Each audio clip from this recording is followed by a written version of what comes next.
Isaac. Ça parle de Jésus-Christ. Il y a plusieurs exemples. Joseph également, en Égypte, ça parle de Jésus-Christ. Il y a même Jacob, avec son bâton, Moïse, tout ça. Il y a beaucoup d'exemples dans la Bible qui parlent de Jésus-Christ. Beaucoup d'exemples. Il y a tellement d'exemples. Et c'est pour ça que la Bible peut résumer de Genèse à Apocalypse en disant que Jésus-Christ est la parole de Dieu, tout simplement. Parce que toute la parole de Dieu que nous lisons, c'est Jésus-Christ que nous lisons. Donc, en gros, Jésus-Christ est la parole de Dieu et puis, point barre. Donc, c'est pour qu'on comprenne bien ce point, parce que c'est un point qui crée beaucoup de confusion. Parce que plusieurs vont prendre des mouchoirs, vont aller dans les assemblées, on va leur donner les mouchoirs, on marche avec, on se dit, oui, c'est le manteau d'Élie. Plusieurs vont marcher avec des mouchoirs, dire, ah non, Paul, on avait appliqué les mouchoirs sur les malades et les malades étaient guéris. Paul n'a jamais prié sur un mouchoir et demandé qu'on... Non. Et on regarde bien, Tite, Philémon, Onésime, tous ceux que Paul a conduit dans la foi, n'ont pas reproduit cet acte. Ce n'est pas pour rien. C'est tout simplement le Saint-Esprit qui les guidait à faire des miracles extraordinaires. Et puis, on s'arrête là. Et chacun a fait des miracles extraordinaires comme Dieu le voulait.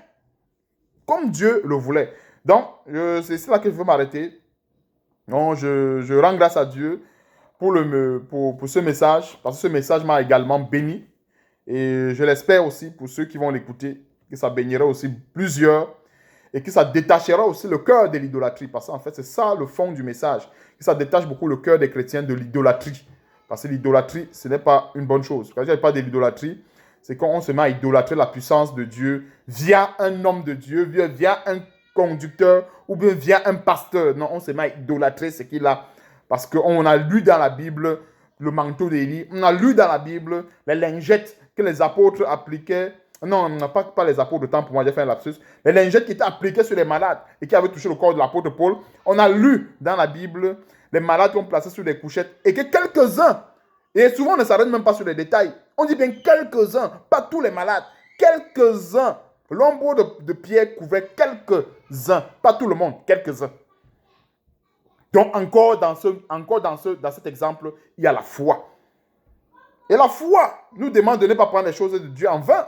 Quand la Bible dit au temps convenable était exaucé. Alors, si Dieu a bien trouvé qu'il va donner la délivrance qu'aujourd'hui, la délivrance que Dieu donne n'est pas au pif. C'est pour un but. C'est pour que son nom soit glorifié. Frères et sœurs, soyons bénis. Et je rends grâce à Dieu pour toutes choses. Et surtout que le Seigneur nous garde. Je vais prier avant de terminer cet enseignement. Éternel Dieu, nous te bénissons. Nous te rendons grâce, Seigneur Dieu, pour le fait que tu as permis que nous puissions comprendre ces choses, que nous puissions être édifiés sur le fondement de cette parole, de cet évangile. Sois béni, sois glorifié pour toutes choses. Merci pour cette révélation de ton vêtement et donne-nous de nous revêtir de la même puissance par l'évangile. Sois béni, sois glorifié pour toutes choses. Et c'est dans le nom puissant de notre Seigneur et Sauveur Jésus-Christ que je t'ai prié. Amen.